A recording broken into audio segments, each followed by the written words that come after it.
ಕನ್ನಡ ನಾಡು, ಇದು ಕನ್ನಡಿಗರ ನಾಡಿಮಿಡಿತ.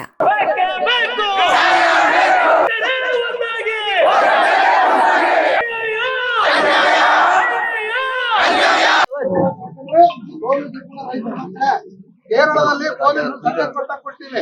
ಯಾಕಂದ್ರೆ ಪೊಲೀಸರಿಗೆ ನಾನು ತಮ್ಮ ಹಕ್ಕನ್ನು ಕೇಳೋಕೆ ಕೇರಳದಲ್ಲಿ ಪೊಲೀಸರಿಗೆ ನಾವು ಸಂಘ ಕಟ್ಟಕ್ಕೆ ಸಂಬಳ ಹೆಚ್ಚು ಮಾಡಕ್ಕೆ ಕೇರಳದ ಸರ್ಕಾರ ರಚನೆ ಮಾಡೋದಕ್ಕೆ ಹಕ್ಕು ಕೊಟ್ಟಿವೆ. ಆದ್ರೆ ಹಿಂದೆ ಕೆಲವು ಆಡಳಿತ ಸರ್ಕಾರಗಳು ನಮ್ಮನ್ನು 4 ವರ್ಷಗಳ ಕಾಲ ಹೋರಾಟ ಮಾಡೋದು ಹಲವಾರು ಜನ ನಮ್ಮನ್ನು ಅರೆಸ್ಟ್ ಮಾಡಿದ್ದಾರೆ. ಹಲವಾರು ಜನ ಅರೆಸ್ಟ್ ಮಾಡಿದ್ರು ಕೂಡ ಆ ಈ ಹೋರಾಟವನ್ನ ಮುಖ್ಯಮಂತ್ರಿಗಳಿಗೆ ಬಹಳ ಚಂದದ ಮನುಷ್ಯ ತುಕಾರಾಮ್, ಆ ಚಂದದ ಶಾಸಕರು ನಾವು ಹಲವಾರು ಹೇಳಿವೆ. ನೋಡಪ್ಪ, ನೀವು ನಗುತ್ತಾ ಜನರನ್ನು ಸಾಯಿಸ್ತಾ ಇದೀಯಾ, ನೀನು ನಗುತ್ತಾ ಜನರನ್ನು ಮೋಸ ಮಾಡ್ತೀಯಾ, ನೀನು ಇವತ್ತು ಪಾರ್ಲಿಮೆಂಟ್ ಅಲ್ಲಿ ಇವತ್ತು ಕೂಡ ಒಂದೇ ಒಂದು ಮಾತನಾಡಿಲ್ಲ. ತುಕಾರಾಮ್ ಅವ್ರೆ, ಯಾರು ಕೂಡ ನೀನು ಶಾಲೆಯಲ್ಲೇ ಓದಿದವನು, ಸಂಡೂರಲ್ಲೇ ಓದಿದವ್ರು ನಾವೆಲ್ಲ. ನೀವು ಯಾವ ರೀತಿ ಇದ್ರಿ, ಈಗ ಜಿಂದಾಲ ಗುಲಾಮರ ಕೆಲಸ ಮಾಡೋದು ಸರಿಯಲ್ಲ. ನಾವು ಕೈಗಾರಿಕೆ ವಿರೋಧಿಗಳಲ್ಲ, ನಾವ್ ಯಾರು ಕೂಡ ಕೈಗಾರಿಕೆ ವಿರೋಧಿಗಳಲ್ಲ. ನಾವು ಕೈಗಾರಿಕೆ ಬರಬೇಕು ಅಂತಾರೆ. ನಮ್ಮ ಭೂಮಿಗಳನ್ನ ನಾವು ಕೊಟ್ಟಿರೋದು. ನೀನು ಅರ್ಥ ಮಾಡ್ಕೊಳ್ಬೇಕು. 3-4 ಜನ ಜಿಲ್ಲಾಧಿಕಾರಿಗಳಿಗೆ, ಪೊಲೀಸ್ಗೆ ಎಲ್ಲರೂ ಕೂಡ ಸರ್ಕಾರಕ್ಕೆ ಗಮನ ತಂದಿವಿ. ತಂದ್ರು ಕೂಡ ಪೊಲೀಸರು ನಮ್ಮನ್ನು ಅರೆಸ್ಟ್ ಮಾಡೋದು ಅವ್ರಲ್ಲ ಪಾಪ. ಆಡಳಿತಾತ್ಮಕ ನಡೆಸೋರು ಯಾರು? ಇವತ್ತು ಇರ್ತಕ್ಕಂಥ ರಾಜ್ಯ ಸರ್ಕಾರದ ಮೇಲೆ ಜಿಲ್ಲಾಡಳಿತ, ಅದ್ರ ಮೇಲೆ ಪೊಲೀಸರು ಕೆಲಸ ಮಾಡಬೇಕಾಗಿದೆ. ನಾವ್ಯಾರು ಪೊಲೀಸರನ್ನ ವಿರೋಧ ಮಾಡೋದಲ್ಲ, ನಾವು ಮಾಡೋದಿಲ್ಲ ಕೂಡ. ಯಾಕೆ ಅಂತಂದ್ರೆ ನೋಡಿ, ಪೊಲೀಸರು ಕೂಡ ನೀವು ಕೂಡ ಒಂದು ಮಾನವೀಯತೆಯನ್ನು ಮೆರಬೇಕು. ನಾವು ಹೋರಾಟ ಮಾಡ್ತಿರೋದು ಯಾರು ಆಸ್ತಿ, ತುಕಾರಾಮನ ಆಸ್ತಿ ಕೇಳಕ್ಕಲ್ಲ, ಜಿಂದಾಲ್ ಆಸ್ತಿ ಕೇಳಕ್ಕಲ್ಲ. ನೋಡಿ, ನಮ್ಮ ಮಕ್ಕಳಿಗೆ ಉದ್ಯೋಗ ಕೊಡ್ರಿ, ನಮ್ಮ ಮಕ್ಕಳಿಗೆ ಉದ್ಯೋಗ ಕೊಡ್ತು ಅಂತಾನೆ ಹರ್ಷಲ್ ಮಿತ್ತಾಲ್ ಅಂತವ್ರಿಗೆ ನಾವು ಭೂಮಿಯನ್ನು ಕೊಟ್ಟಿ. ನೋಡಿ, ಹೋದ್ ಬಾರಿ ಪೊಲೀಸರು 4-7 ವರ್ಷಗಳ ಕಾಲ ನಮ್ಮನ್ನ ಕೋರ್ಟಿಗೆ ಅಲ್ಲಾಡಿ ಮಾಡಿದ್ರು. ಇವತ್ತು 1 ಕೋಟಿ ಚಿಲ್ಲರೆ ನಮಗೆ ಇವತ್ತು ಪರಿಹಾರ ಸಿಕ್ಕಿದೆ. ಆ ಪರಿಹಾರ ಸಿಗದ ಕಾರಣ ಏನು?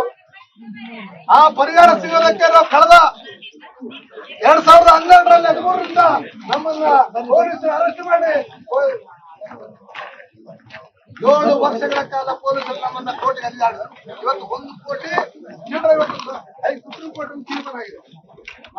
2010ರಲ್ಲಿ ಮಿತ್ತಾಲ್ ಕೈಗಾರಿಕೆಗೆ ಭೂಮಿ ನೋಟಿಫಿಕೇಶನ್ ಆಗಿ ಇವತ್ತಿಗೂ 2010ರಿಂದನೂ ಭೂ ಸಂತ್ರಸ್ತರ ಹೋರಾಟ ಸಮಿತಿ ನಿರಂತರವಾಗಿ ಹೋರಾಟ ಮಾಡ್ತಾ ಇದೆ.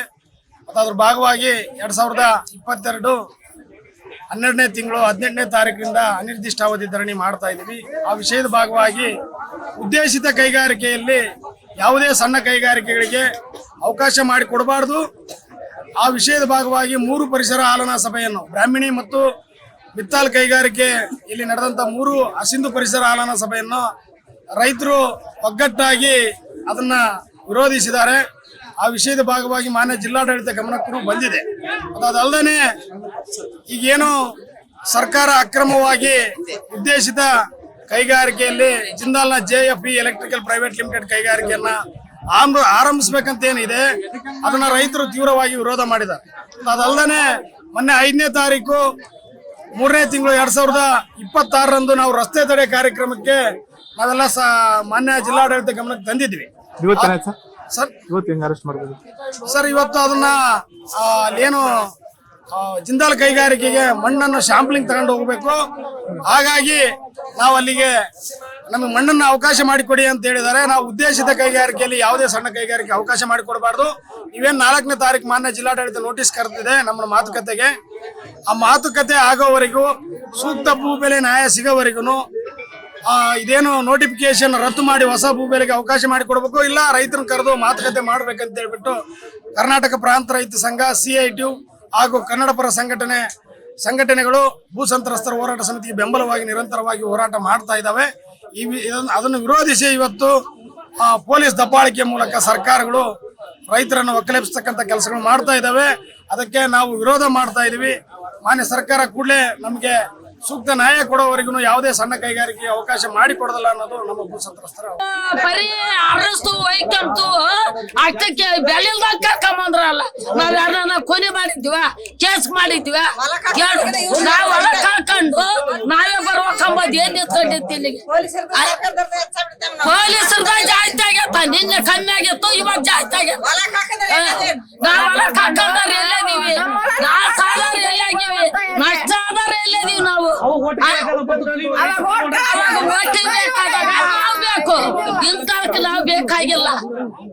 ಈಗ ಓಟ್ಗೆ ಮನೆ ಮಗ ಅಂತ ಕೈ ಮುಗಿದು ಕೇಳ್ಕೊಂಡ ಇವಾಗ ನನಗೆಲ್ಲ ಜೈಲಿಗೆ ಕರ್ಕೊಂಡ್ಬಂದಾರ ತುಕಾರಾಮ ಮನೆ ಮಗ ನಡೆದಿದ್ದ ಜೈಲಿಗೆ ಹಾಕಿದ್ರು.